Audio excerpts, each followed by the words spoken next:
You think you deserve that money? That trust fund belongs to Chloe now. She's better than you'll ever be. The words from my stepmother's phone call pierced through me like daggers. I gripped my hotel room desk, trying to steady my racing heart. Linda's voice dripped with satisfaction as she delivered the news that she'd emptied the trust fund my mom had left me. My name is Olivia Mitchell, and at 28, I thought I'd finally escape the toxicity of my family dynamics. I work in pharmaceutical sales, which keeps me traveling across the country most weeks. It should have been just another Tuesday in Minneapolis preparing for tomorrow's client meeting. Instead, I was listening to Linda gloat about stealing my inheritance. "Thanks for letting me know," I replied calmly, my voice betraying none of the rage building inside me. I could almost see Linda's smug expression falter at my composed response. She'd expected tears, pleading, or anger, anything but this quiet acceptance. "That's all you have to say," Linda pressed, clearly disappointed by my reaction. "Chloe needs that money for her wedding and new house. You're just going to waste it on your meaningless sales career." I thought about my mom, who'd passed away when I was 16. She'd built a successful business from nothing and left me the trust fund to pursue my own dreams. Dreams Linda, who married my dad just 2 years after Mom died, had been trying to get her hands on ever since. "Is there anything else?" I asked, keeping my voice level. The silence on the other end was telling. What Linda didn't know was that 6 months ago, I'd had a conversation with Mr. Bennett, my mother's old lawyer. He'd warned me about some suspicious inquiries Linda had been making about the trust. Together, we'd put safeguards in place, legal protections, that would make any unauthorized access not just impossible, but prosecutable. "You've always been such a disappointment," Linda spat, trying one last time to provoke me. "Your stepsister deserves this more than you ever did." I ended the call and looked out my hotel window at the Minneapolis skyline. My hands were shaking, but not from fear. Everything was documented. Every call, every attempt, every manipulation. Linda had finally overplayed her hand, and I was ready.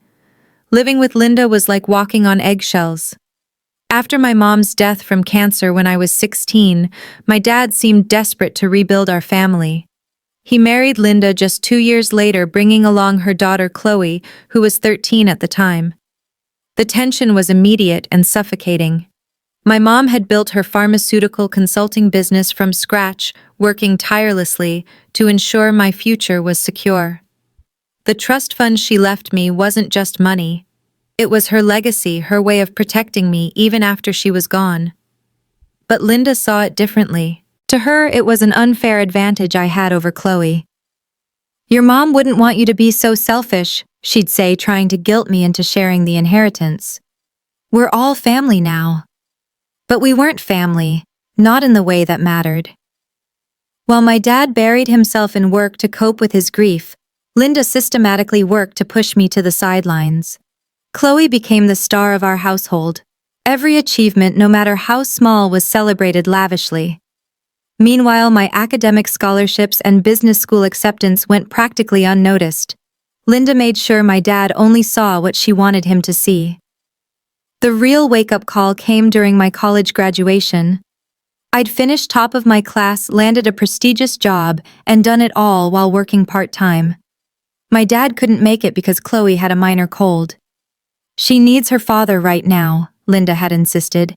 That's when I knew nothing would ever change unless I changed it myself. I moved out the next day and focused on building my career.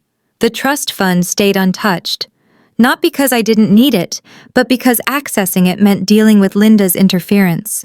Every time I visited home, she'd make snide comments about my privileged position, how Chloe struggled without the same advantages.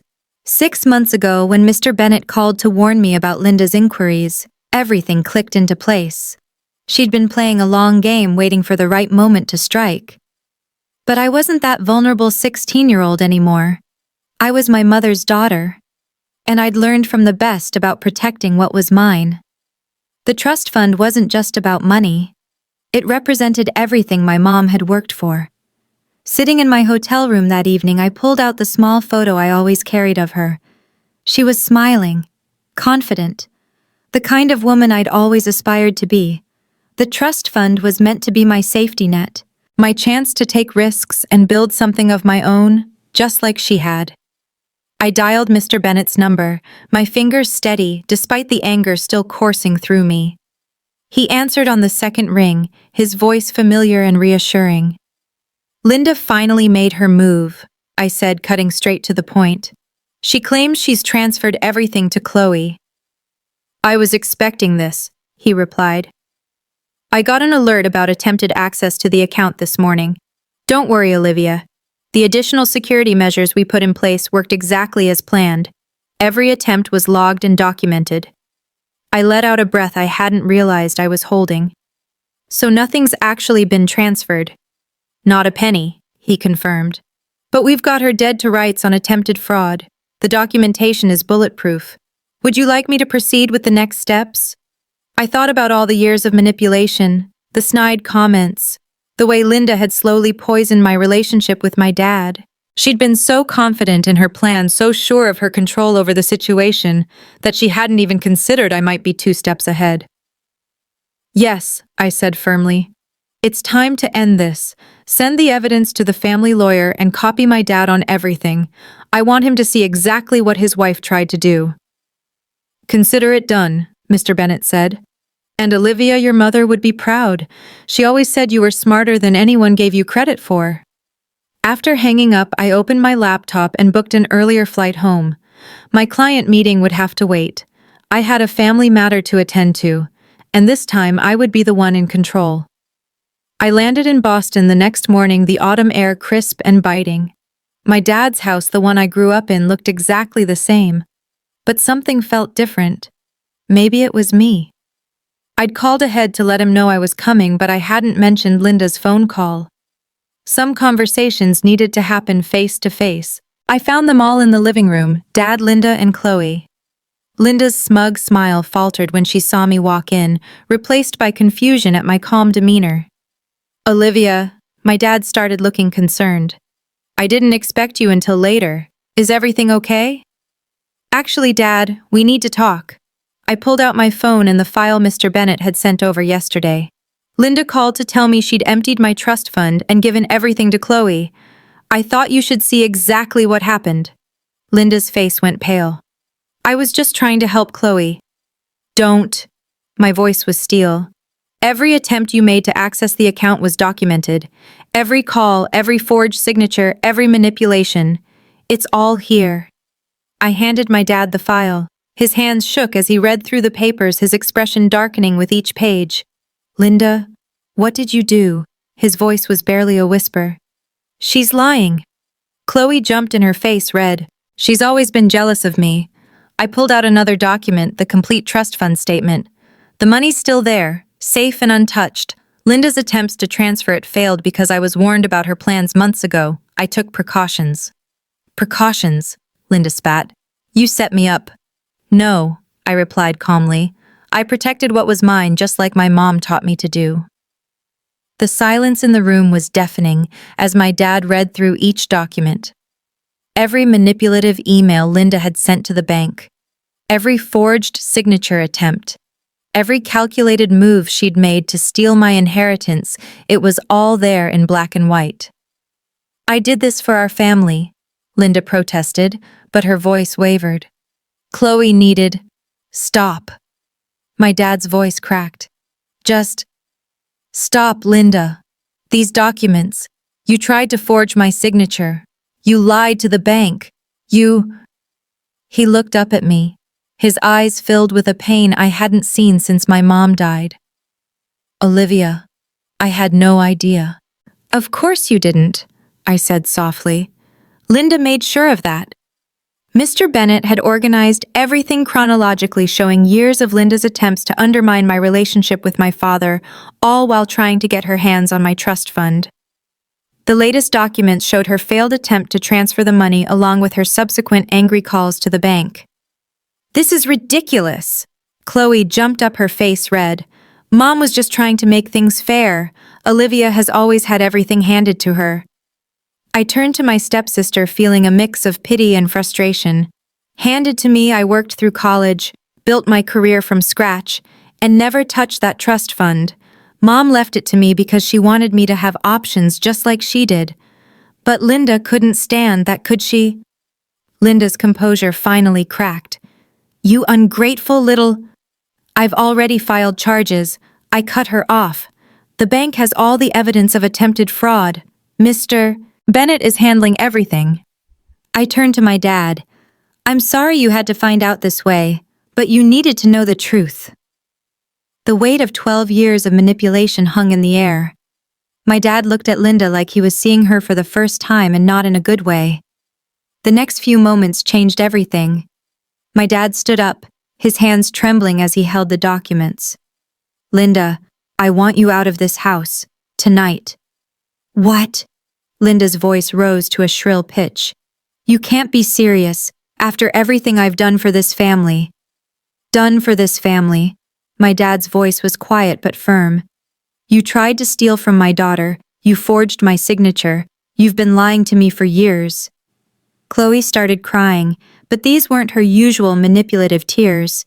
She looked genuinely shocked, perhaps finally realizing the gravity of what her mother had tried to do. The police will want to talk to you, I said to Linda. Mr. Bennett has already filed the reports. The bank fraud department is involved now. You planned this, Linda hissed. You knew I would try to access the trust fund. No, Linda, you planned this. I just made sure I was ready when you did. I turned to my dad. There's more.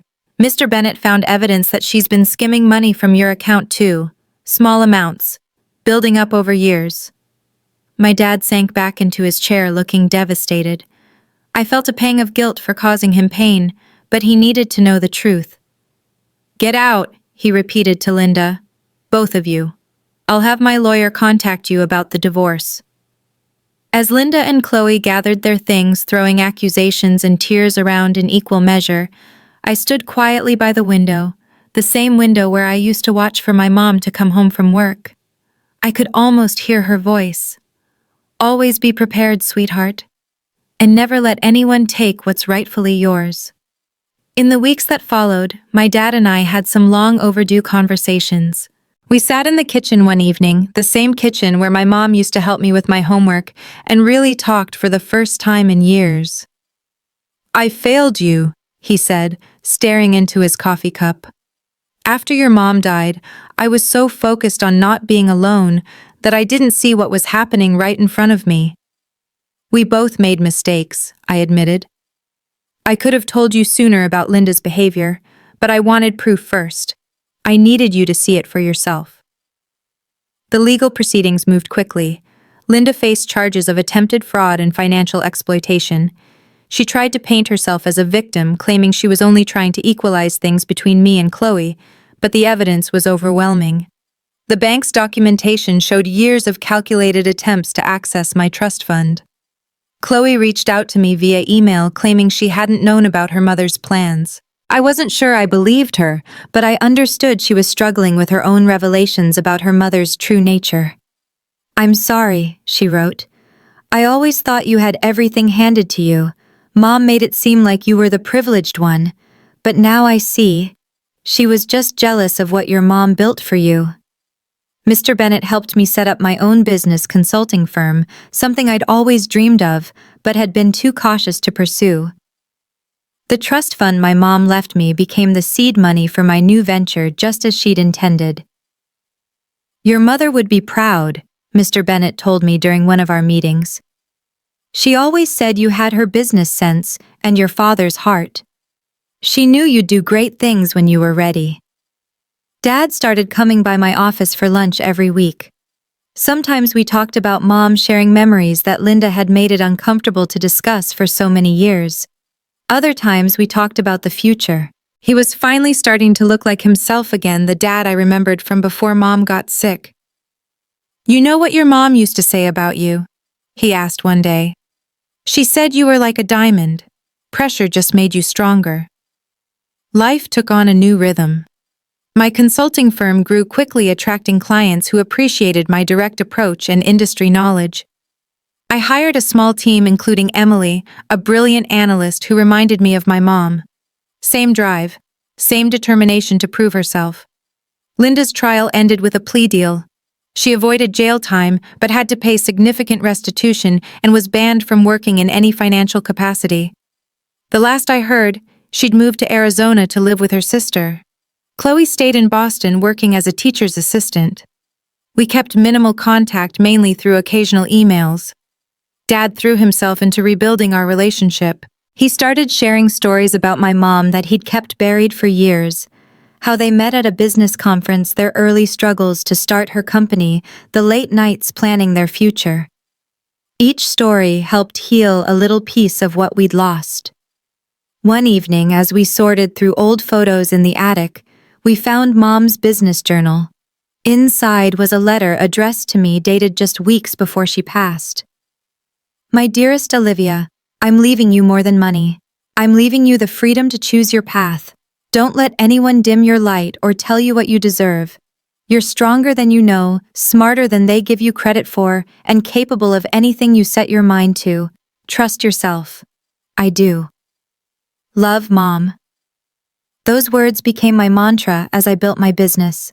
I framed the letter and hung it in my office, a daily reminder of where I came from and where I was going. My dad retired from his job and started volunteering at a grief counseling center, helping other families navigate loss without losing themselves. Sometimes he'd consult for my firm, bringing years of experience and a perspective that complemented my approach perfectly. Looking back on those events 5 years later, I'm amazed at how much has changed. My consulting firm has expanded to 3 cities, helping pharmaceutical companies streamline their operations just like Mom used to do. The trust fund she left me didn't just secure my future. It became the foundation for helping others build theirs. Dad retired completely last year, but he still comes by the office to mentor our younger employees. He says it keeps him connected to Mom's legacy. We have lunch every Wednesday, making up for all those years we lost to Linda's manipulation. The hardest lesson I learned wasn't about money or betrayal. It was about standing up for myself. Mom knew that one day I'd need to fight for what was mine, and she made sure I had the tools to do it. She taught me that true strength isn't about being tough. It's about being prepared and patient enough to wait for the right moment. Sometimes I visit the old house where I grew up. Dad still lives there, but it's different now. The walls have been repainted, the furniture rearranged, all traces of Linda's presence erased. In Mom's old office, which Dad turned into a library, I found her collection of business books last week. Inside one, she'd written notes about teaching me to run the company someday. I never got that chance with her, but I'm building something of my own now. Every decision I make in my business carries echoes of her wisdom.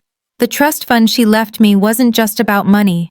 It was about believing in myself enough to stand my ground when others tried to take what was mine. Linda's attempt to steal my inheritance taught me something valuable.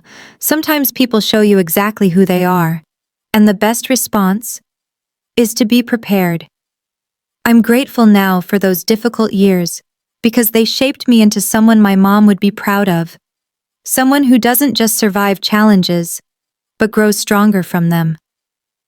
The family photo albums have been reorganized, keeping the memories that matter. On my desk at work sits my favorite picture, Mom and me at her office, both of us laughing about something long forgotten. It reminds me daily that while some people try to tear you down, others build you up in ways that last a lifetime. On the anniversary of my mother's passing, my father and I visited her grave together. We brought fresh flowers from her favorite garden, a tradition we had started that year. Standing there, I shared with him the letter I'd found in her journal. He read it silently, his hands trembling slightly as he held the worn paper. "She was always thinking ahead," he said softly, his voice thick with emotion. "Even when she was fighting for her own life, she was fighting for yours too." In that moment, I realized that every step I had taken to protect her legacy, every choice to stand firm, every decision to build something meaningful, was her final gift to me. "She would be so proud of you," Dad said, placing a hand on my shoulder. "And I couldn't be prouder to call you my daughter."